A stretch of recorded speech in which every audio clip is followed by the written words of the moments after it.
Ezihamba phambili indaba namuhla bezenkolo bakhulukele wayengungqongqoshe wezempilo kumiswe yabadayisa esikoleni kwamaphumulo kula izingane kanti ke bakhala ngomqashi wabo omhlophe Obahubha Ngesibhamu EPULAZINI. Lezike izindaba zo1KZNTV ifundelo samkethiso wanqulunga ekubingelele embukeli. Abefundisi bamabandla ahlukene bahambele umuzi wabe ngungqongqoshe wezempilo kuzwelonke uDokotela Mkhize ukuyoshiya ke umkhuleko. Labefundisi ke bathi bakubone kubalekile ukuthi ke bazokhulekela uMkhize ukuzobonga ke igalelo lakhe alibamba kusukela ke izwe liqala ukukhungathwa ubhubhane lweCovid-19. Lo mkhuleko ububanjelwe ekhaya lakhe uMkhize eWillow eMgungundlovu. Abefundisi bezenkolo esifundazweni iKwaZulu-Natal bathe babone kubalekile ukuthi benze inkonzo yokukhulekela owabe engungqongqoshe wezempilo kuzwelonke uDokotela Mkhize njengoba ke ayibhekene nezingqinamba ngonyaka ofile. Njengoba ke ngibika ke mbukeli njengamanje ngibika ngikhona egcekeni la khona ke kokhabazela eWillow eMgungundlovu. Umumbo Mkhize uthe bathathe lesi sinqumo ke mbukeli sokuthi ke benze lenkonzo ngoba baningi abefundisi asebeke bafika ngaphambilini bezokhuleka khona lapha ekhaya. Ukhabazela ukade esebenza kwi-department yezempilo eSouth Africa, kwi-Department of Health. Le department abekuyona sibone ngamehlo ngawo mabili ukuthi hey ubesebenza entweni eyingozi. Simthatha njengomuntu ophunyuke emlonyeni wengwenya noma ophunyuke emlonyeni eyingonyama. Kumele okuqala nje sibonga uNkulunkulu ngempilo yakhe. Wasebenza nento eyayingozi esasikayazi eSouth Africa ekuthiwa yicorona. Kuyisikhathi la esasingazi ukuthi sophendula sithini kubantu ngalesi sifo esiqhamukile. Kanti ke elinye ilungu lesigungu besihlela lomkhuleko ufuthi Ndlovu uthe bajabule ngendlela ohambe ngayo. Because of the challenges that he went through last year and everything else. So befika in trips and traps, and then kwase khona into ethi kunama complaints from different sectors of the Christian community. Abantu bethi bona bebengezwanga ukuthi kunomkhuleko mhlambe bezwe abanye bethi kadebela. So Christian Association, I can't even remember the name, yacela ukuthi okungcono ibaqoqa abafundisi from all churches and across denominations, and not just Christian ones, even the other faiths. Umfundisi webandla laseThekwini noyilungu lesishamthetho kwaZulu-Natal uVusdube uthe selokhu ehle esikhundleni uMkhize belokhu begqiqa khona lapha ekhaya bezokhuleka. Sekuyinto ejwayelekileke nje ukuthi umuntu afike kuleli khaya ezokhuleka nokhabazela ngale ukuthi sihlobene naye kodwa abantu abawudinga umthandazo. Mhlawumbe ngicizelele kokugcina ukuthi njoba ekabeka nje yena ngesikhathi premier noma ngesikhathi esebenza nomnyango wezempilo kunohlela liqala olwalibiza ngenhlanganisela yabantu bezenkolo. Ngingomunye abantu kwayekhona kulelo hlelo. Ubudlelwano bethu ke nokhabazela busukela lapho njengomfundisi. Abefundisi amakhosi kanye nobuholi bukaKhongolose okubalwa kubo ke iphini lemeya kumasipala umsunduzi umxolisi Mkhize bebeyingxenye yalomkhuleko. Ezindabeni ze1KZNTV kubika uAyanda Dube ngisoWillow eMgungundlovu. Emumva kokuba abafundi besikole samabanga aphansi umvuzane primary kwamaphumulo baphuthunyiswa esibhedlela emva kokudla uswidi isigungu esilawula isikole sithathe isinqumo sokumisa labo abadayisela abantwana ukudla ngaphandle kwamasango esikole. Uhlalo kwesigungu esilawula isikole uRichard Mthiyane uthi njengoba kunophenyo oqhubekayo bazobiza ke umhlangano ukudingida ke udaba oluthinta abadayisela abantwana ukudla kanti kuphinde wachitha namahlebezi ukuthi kunabafundi abashonile. Emva kokusabalala ezinkundleni zokuxhumana udaba labafundi abangama-89 besikole umvuzane primary kwamaphumulo enyakatho nesifundazwe abaphuthunyiswe esibhedlela kuyokwelashwa emva kokuba kusolakala ukuthi baguliswe ukudla uswidi isigungu esilawula isikole sigcine siphawulile. Nakuba abantwana bephuthunyiswe esibhedlela kodwa akekho odlulile emhlabeni njengoba belashiwe baphinde badedelwa esibhedlela eMphumulo. Uhlalo wesigungu esilawula isikole uRichard Mthiyane uthi bethatha isinqumo sokumisa labo abadayisela abantwana ukudla kuze kube nomhlangano womphakathi. Okwamanje sivele saxolela ukuthi abavele beme ukudayisa till kusenziwe investigation because asazi ukuthi kwenzekeni manje ukuze mhlawumbe kungaquke kuphazamise umphakathi ake beme but sihlalile nabo phansi before beqala ukudayisa sabatshela ukuthi no abazama ukudayisa izinto ezihealthy. So njengomuntu nami uyamcabanga umama umfelokazi ephuma ekhaya ezamela izingane zakhe ubuka into ehamba ngaleso sikhathi mhlambe agcine elingeka kube ukuthi uthenga into engekho healthy enganeni ngenxa ukuthi naye ubheke inzuzo ngasekugcineni uthola ukuthi sekwenzeka lezi zinto ezenzeka but asinayo into eshoyo ukuthi ngempela ingabe iwona lo swidi owenza lento siyacela abantu ke behlise imoya nibeke phansi imoya abantu bakithi kube ukuthi lento isacutshungulwa kusenziwa uphenyo ngayo. Uthishanhloko walesikole udlulisa umyalezo ubhekise emphakathini ubohlisa amaphaphu abantwana bayaphila akekho oshonile njengoba kusabalale lokho ezikundleni zokuxhumana. Umhlongo uphinde waveza ukuthi sengenelela bomnyango wezempilo ukuzokwenza uphenyo ngokugulise abantwana.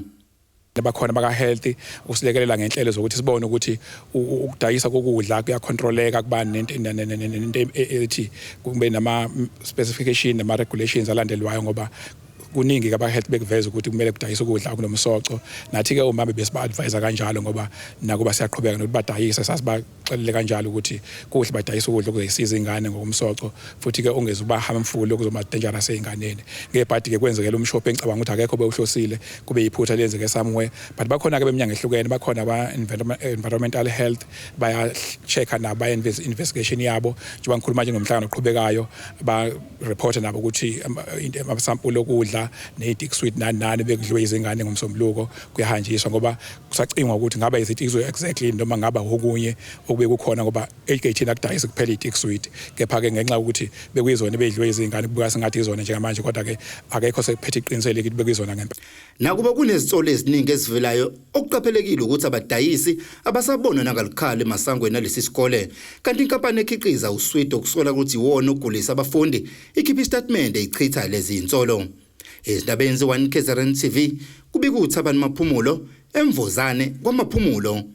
Isisebenzi zasepulazini iThabanyala Game Breeders eHittonville entambanana ngasempangeni inyakatho nelikamthaniya zikhala ke ngezimo ezingezinhle ezisebenza ngaphansi kwazo njengoba komnikazi weplazi omhlophe abamsebenzelayo ebagijimisa ke Ngesibhamu aphinde abahubhe ngemoto laba bathi ke abasazizwe bephephile njengoba besatshiswa mihla namalanga ngokulinyazwa kanye ke nokuxoshwa bathi ke bathuke kwaphela nasozwaneni esebaxosha ngaphandle kwencazelo.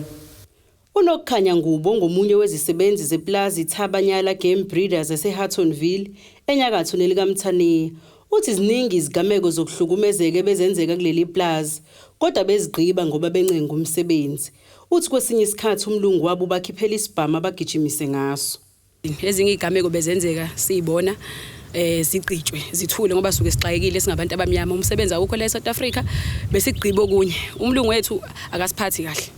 Uyavuka kwesinye isikhathi singamqondi ukuthi kwenzakaleni ngikhuluma kunabanye akabakhiphela isibhamu walimala umfaniseni ibuthelezi ikhanda kwayimina engihamba ngiyomxolisela uyaphelela emoyeni indaba theme ngihambile obangeke ngahamba ngayothwasa ngezokuthiwa futhi uke wasikhipha futhi isibhamu abanye bayangitshela ukuthi ukhanga bajahe ngemoto abanye uyabathuka vele siyakwazi ofak you more uyabathuka abanye.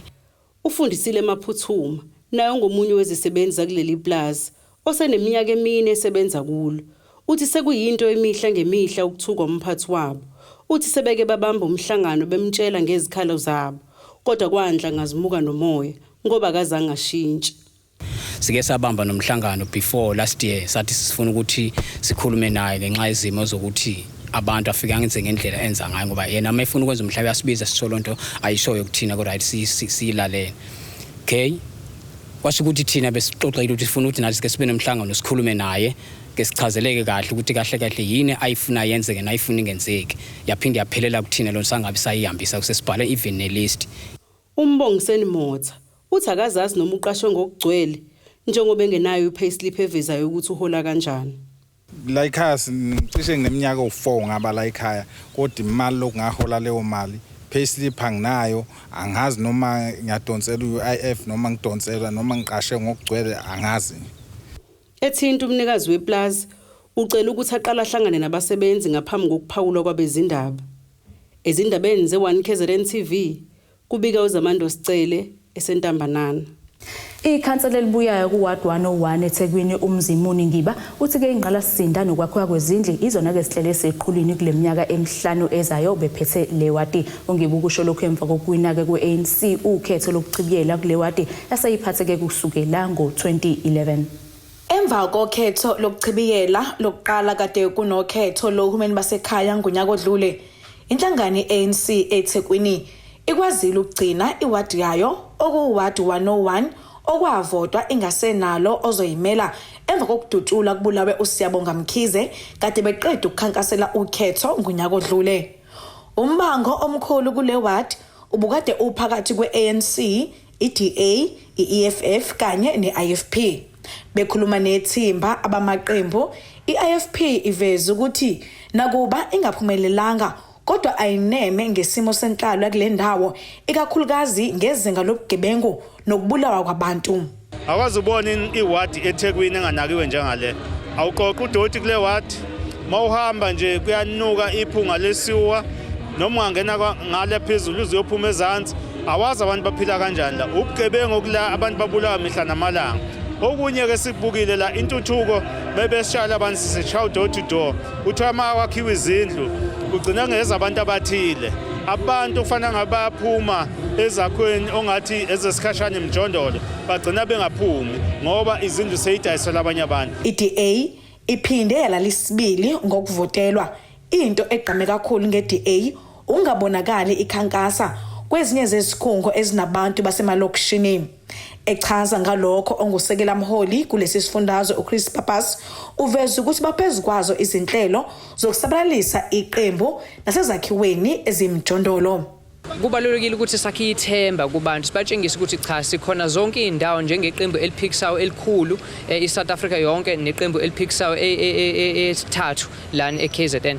So kukuthina ukuthi siyongqongqoza siyotshela abantu ukuthi sikhona njengeDemocratic Alliance siyakhula njengeDemocratic Alliance silwela amalungelo abo endawo ehlukahlukene emakhaya emadolobheni emalokishini emasabhabhi kukuthina ke lokho ukuthi ezikhula sivele kubantu abahlukahlukene. Kanti osengukhansela obuyayo kule wadi uMzimuni Mzingiba uthi ukuthuthukiswa kwengqalazinda yikhona okuseqhulwini ezinhlelweni abazoba nazo. Izinto ezisalele emumva kakhulu kuthina la ingqalasizinda. Iyona nje sifuna ukuthi siphuthumise kakhulu amanzi, ugesi nama toilet. Kusenjalo eminye imphumela iNFP kwaNongoma ikwaze ukuwina amawadi amabili, iIFP yawina eyodwa okhahlamba. Ukuwina kweNFP amawadi amabili kungase kuphuca amandla iIFP kumasipala wakwaNongoma njengoba iNFP inezihlalo eziyishumi-8 ngokusebenzisana neANC enezihlalo eziyishagalombili kuyenza ibe nezihlalo ezingama-22 bese kuthi iIFP inezihlalo ezingama-20 kuwona lo masipala ngokushada neEFF enezihlalo ezimbili kanye neNAPF enezihlalo esisodwa kuyenza ibe nezihlalo ezingama-23. Kodwa Sibisi eThekwini. Bukeleka ke sithi kushelele etolo sobuya nezinye indaba.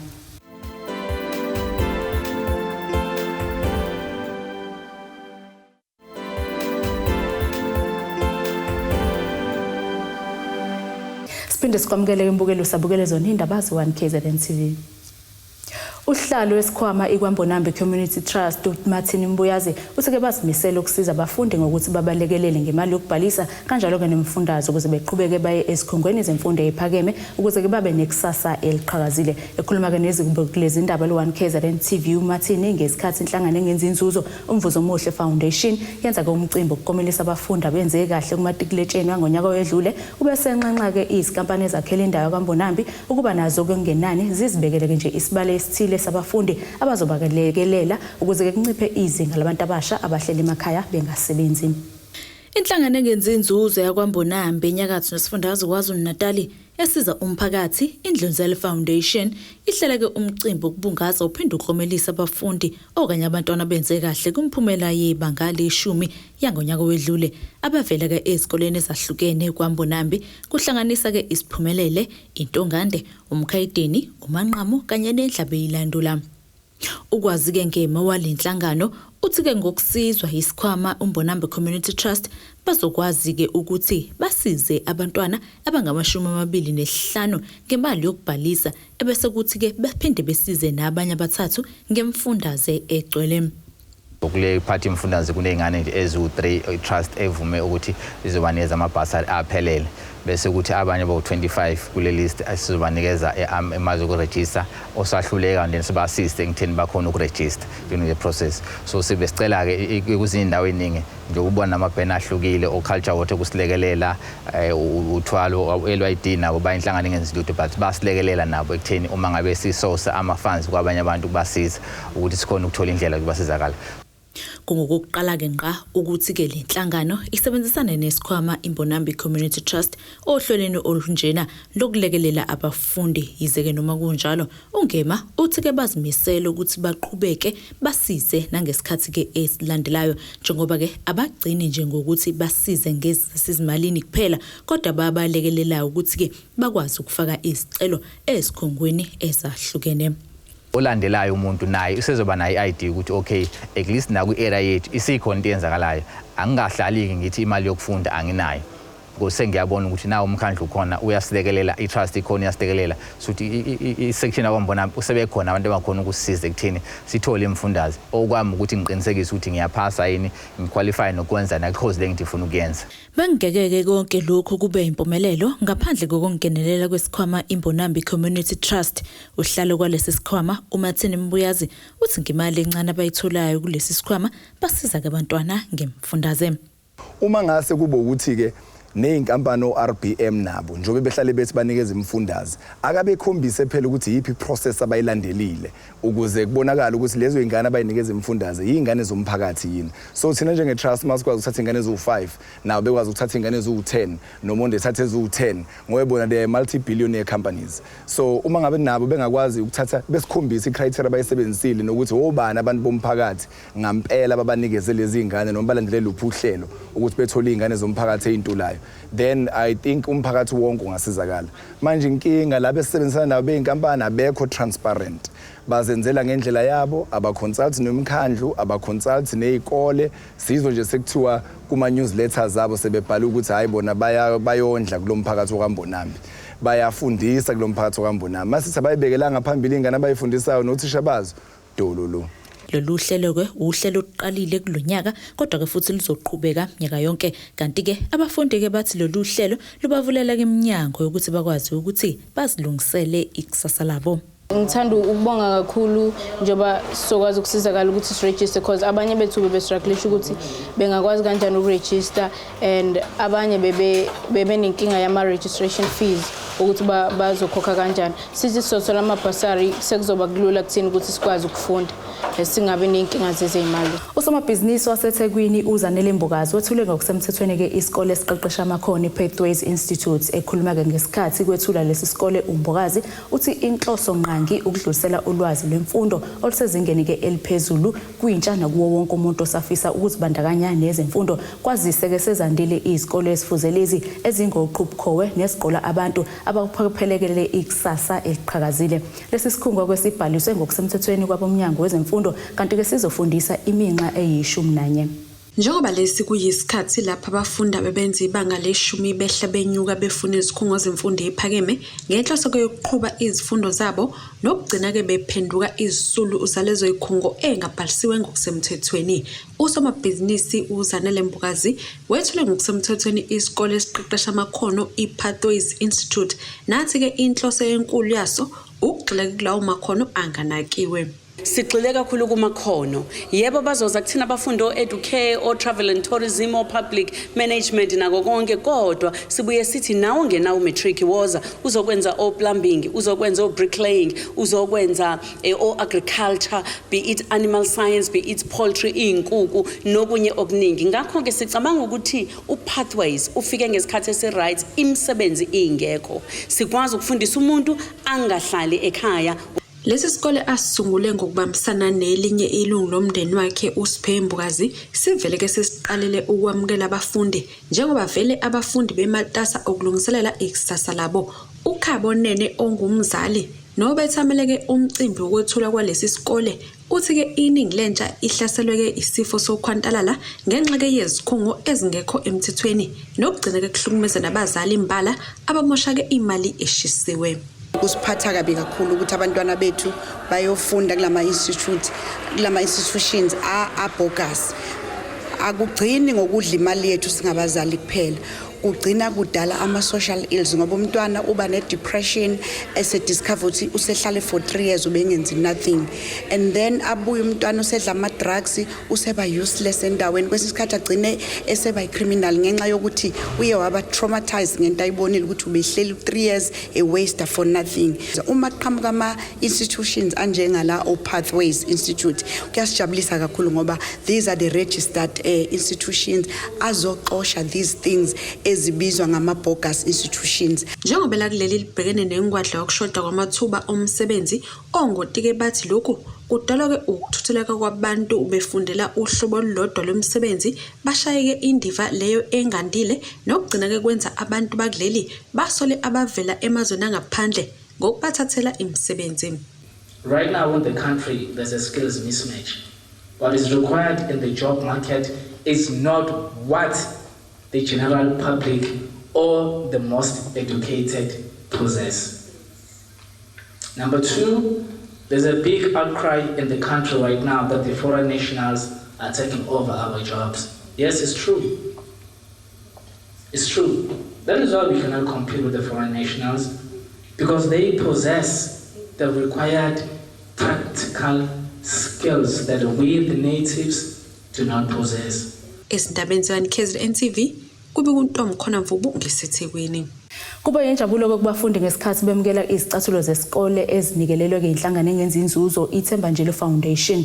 Ukhulumela ke lenhlangano nongumsunguli wayo uThembanjilo uthi ke uqokelo lusuku ngoba yilapho izwe ligubha liphinde ke liqwashise ngokufunda. Unjilo kusho lokhu esikoleni sababanga phansi umzimba esendaweni yakwaMnyandu eElandscope. Umsunguli weThembanjilo Foundation uThembanjilo uthe kuyamjabulisa ukuba ingxenye yemgubho kulesi sikole samabanga phansi kwaMzimba ePrimary njengoba naye afunda kuso. Lolu suku libale kakhulu ingane ukuthi zikwazi ukufunda. Kungikhumbuza uma ngibuka izinto ezenzala njengoba president nje ezo deliver i State of the Nation address. So leyo exercise leyo ingane ziqala zingaka ngoba wenzela ispeech asefunda ispeech sisilalele thina njengoba esifunda. So nazo ke ingane namhlanje izoqeqeshelwa into efana naleyo ukuthi enuyenzela ispeech kuthiwa funda abantu abangale bakwazi ukuzwa. And ingane la kaMzimba ziqeqeshekile zishaye ngendlela esezingeni eliphezulu. Ongothisha omkhulu walesi sikole Umsizi Njilo uthe bagxile kakhulu kwizingcinamba ababhekene nazo esikoleni ngesikhathi bebungaza usuku lokufunda. Besigxile kakhulu ekutheni sikhulume ngezinto ekuyizona ezisiaffectayo empilweni nje usuku nosuku, okusingabala kuzona izinto ze gender based violence. Sihlala khona ke sihlushwa kakhulu na ugesi. We also addressed that kwithimi yethu yanamhlanje. Kanti ilungu lebhodi lesikole uDudu Khumalo uthe bona njengabazali abasakwazi ukuthi balekelela abafundi ngokuthi babafundele ke izinganekwane. Thina sitakwazi ukufundisa abazokulinganekwane. Kodwa kokwa namhlanje engikufunde kakhulu nengikubongayo ukuthi noBabMjilo ube negalelo kakhulu. Ngoba lokho asenzele kona abantwana bazosizakala kakhulukazi laba abamantombazane esimene esiphila kusona. Nokuthi ke kaMzimba othisha bakhona siyabonga kakhulu ngendlela ababambisene ngayo. Ezindabeni ze-1KZNTV kubika uAnda Dube kwaMnyandu eLandscope ngaphandle kwaseMgongondlovu. Asiphinde sithi shelele ke ezitolo sobuya nezinye indaba.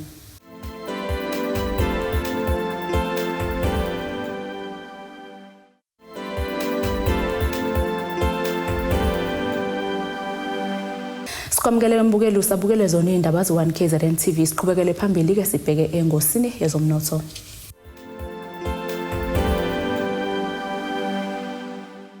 Irandi lu 15 rand 38 cent maqhathaniswa nedola laseMelika libo 20 rand 85 cent maqhathaniswa nopondo waseBritain libo 17 rand 37 cent maqhathaniswa neeuro yase-Europe igolide lona libo $1,805.67 cent ounce kuthiwa ngahluziwe wona bo $89.47 cents umphongolo.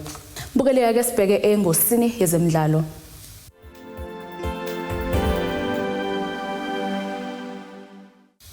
Umqeqeshi wosuthu amaZulu FC uBenny McCarthy uthi ke uzokubeka eceleni umnganana nakho nezikamakebhula iOrlando Pirates uma ke lamaqembu esetholane phezulu kumdlalo umqhudelwano iNedbank Cup ngempela sonto. uMcCarthy ke oke wagijima kwezikamakebhula ngaphambi kokubeka amakhokho ethala njengomdlali ke futhi wasiza ezimnyama zanqoma indebe yeMTN 8 Telkom Knockouts lesicoco seleague ngesizini ka2011-2012 kanti ke kuyaziwa ngisho esaqeqeshe Cape Town City ngaphambi ke kokufika kumaZulu behleze ke kuyizinkani zababili uma bebhekene nezimnyama.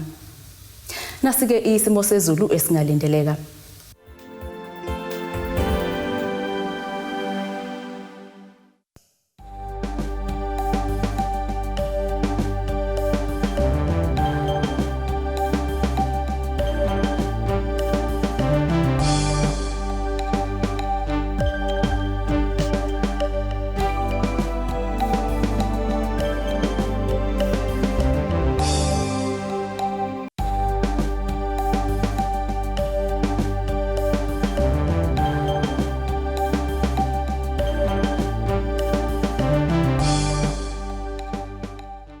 Bukeleke lezi besikuphathele zona namhlanje mina nawe ke futhi asihlangane ngesikhathi esilandelayo ngifisela usuku oluhle.